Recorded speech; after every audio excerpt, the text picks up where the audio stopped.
Hey, what's up guys, bienvenue dans cette nouvelle vidéo, j'espère sincèrement que vous allez bien, moi ça va super bien. On se retrouve aujourd'hui pour un concept que ça fait longtemps que vous n'avez pas vu sur ma chaîne.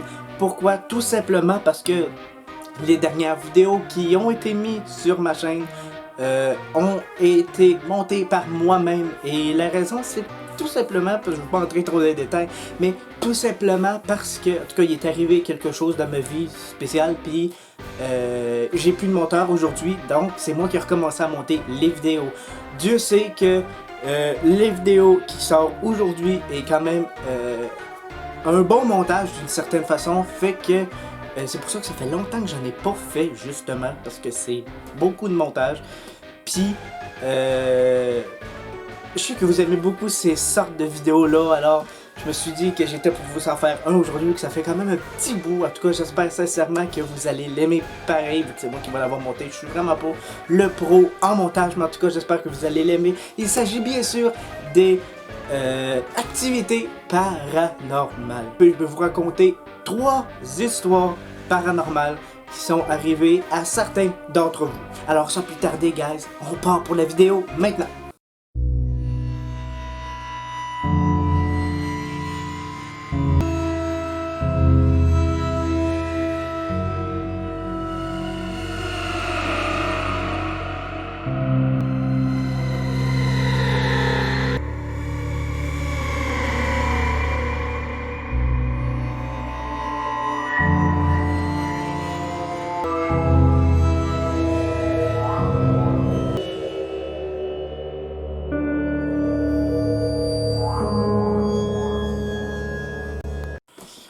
Nous partons tout de suite pour cette première histoire. J'étais chez mon psy, que j'ai consulté environ 2 fois par semaine pendant 5 mois durant mes études. Un jour, il était bizarrement silencieux, donc je lui ai demandé si tout allait bien. Il m'a dit que oui, et a continué dans ce qui est devenu une de nos sessions les plus productives. Beaucoup de mes souvenirs enfouis sont remontés et ça m'a aidé à guérir. À la fin de la session, je lui ai demandé pourquoi il avait une attitude différente des autres jours. Il m'a dit que quand je suis entré, j'étais accompagné par une sorte de guerrier. Il eut le sentiment très puissant de devoir travailler de son mieux ce jour-là et aussi l'impression que ce guerrier avait combattu à de nombreuses reprises pour me protéger. D'accord? 10 ans plus tard, je vis à l'autre bout du monde. J'ai un voisin portoricain et je finis par être assez proche de lui et de sa famille. Un jour, alors que je passe devant lui, il devient bizarrement silencieux et me demande dans un anglais approximatif « Tu sais qu'il y a un soldat qui te suit ?»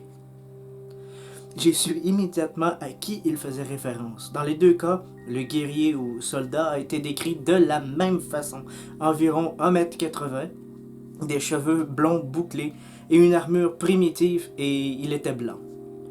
Aucune de ces deux personnes n'aurait pu savoir que le frère dont j'étais le plus proche, qui est mort quand il avait 14 ans, faisait 1,80 m, avait des cheveux blonds bouclés et m'a toujours protégé.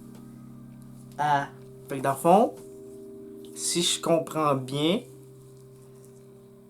ce serait genre son frère. Son frère qui était là depuis le début pour la protéger.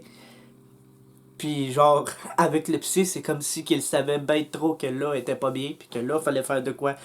Il a comme usé un peu de sa chose. Je sais pas comment expliquer pour faire en sorte qu'elle guérisse mieux. C'est drôle. C'est drôle. C'est la première fois que j'entends des histoires de ce genre. Là, honnêtement, je sais pas vous. Moi, oui. Ok. Ben, on part tout de suite pour la deuxième histoire, guys. C'est un homme qui a vu qu'il y avait un chat dans un fossé, fait qu'il a décidé de le recueillir et de l'amener chez lui.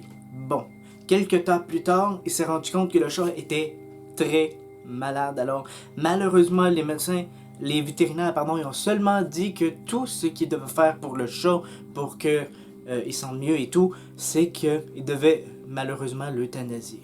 Bon. Fait que, à contre-cœur, il décide de le faire piquer pour son bien, comme on dit. T'sais. Bon, en tout cas. Il nous raconte maintenant qu'il l'a enterré dans son jardin pour qu'il ne soit pas trop loin de lui. Bon, un soir, j'ai essayé de m'endormir, assommé par le deuil du chat. Bon. Avant l'urgence, j'entends quelque chose, un bruit familier. Je vis dans une vieille maison et ma chambre n'a pas de porte. Donc j'ai installé une porte coulissante en plastique. Elle fait du bruit quand elle bouge. Par exemple, qu'un chat l'éloigne... Qu'un chat l'éloigne du chambranle. J'entends ça et un instant plus tard, je sens le bout du lit s'affaisser. Je sens le matelas se déformer autour de mes pieds, le long de ma jambe, jusqu'à ma hanche. Je regarde, pas de chat. Je ne sais pas comment expliquer ça, je ne crois pas aux fantômes et je sais que le deuil peut causer de sérieuses perturbations psychologiques. Ça, c'est un peu vrai. J'aimais cette chatte plus que tout au monde. Je sais que les hallucinations liées au deuil existent, mais sentir mon matelas s'affaisser ainsi, pile de la même façon dont elle s'enroulait autour de mes pieds avant de s'allonger contre moi, je ne sais pas quoi en penser. J'avoue que c'est un peu touché, un peu. Parce que oui, c'est vrai que j'ai déjà entendu parler des personnes qui avaient tellement de peine comment dire, ça joue un peu sur le psychologique, honnêtement, et ça, je trouve que c'est totalement normal, c'est quand même un deuil, quand même. Mais, quand il arrive des trucs de même, tu te demandes si c'est vrai, si tu faux, si tu psychologique, si tu pas psychologique, est-ce que c'est vrai?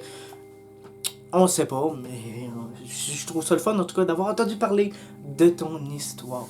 Sans plus tarder, nous partons pour la dernière histoire de cette vidéo. Cet événement concerne mon petit cousin qui est aujourd'hui grand, mais qui n'avait que 3 ou 4 ans à l'époque. Ses parents et lui vivaient dans une maison à la campagne, dans les Landes. C'est particulier, les Landes, c'est un territoire très vaste et peu densément peuplé. La maison n'était pas très vieille, 30 ans environ, dans ces eaux-là. Bon. Mon petit cousin dormait alors très mal. Toutes les nuits, ses parents n'en comprenaient pas la raison, jusqu'à ce qu'un jour ils leur disent « Il y a une dame en rouge qui revient ». À force d'être questionné, mon petit cousin parvint à expliquer qu'il voyait souvent une dame en rouge près de lui et qu'il avait peur. Sans être croyant ou catholique, voire en étant totalement athée, il y a ce truc que l'on a gardé dans les campagnes.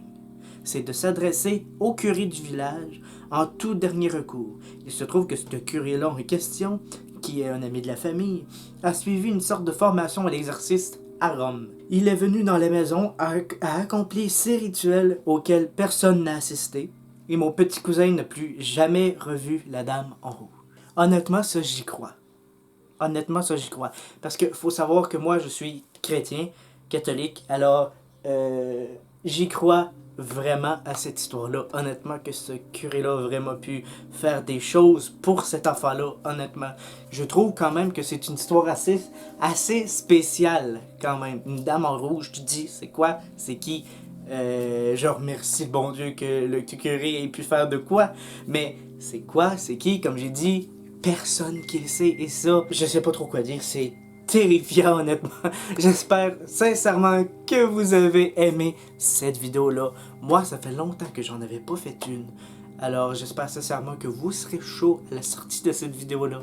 Merci beaucoup d'avoir été présent. Comme je le rappelle que j'ai dit en début de vidéo que je n'avais plus de monteur, alors je lance un appel à vous, mes abonnés, à tous ceux qui sont intéressés, que ce soit sur mon Instagram, que ce soit sur ma page Facebook, que ce soit n'importe où. Faites du bouche-à-oreille, guys. Si qu'il y a du monde qui sont intéressés par les montages, les ordis ou les trucs comme ça, honnêtement, j'ai besoin de votre aide pour trouver un nouveau monteur. Vous n'avez qu'à communiquer avec moi et moi, je ferai une petite vidéo spéciale test un peu que je vous enverrai et que vous pourrez monter. Puis moi je vais l'écouter puis recommuniquer avec vous, voir si que c'est ce que je veux. Dans le fond, en frais de montage. Alors je vous remercie vraiment d'avoir pris le temps d'écouter cette vidéo-là, surtout cette fin de vidéo qui vous informe que j'ai besoin d'un nouveau monteur. Je compte vraiment sur vous.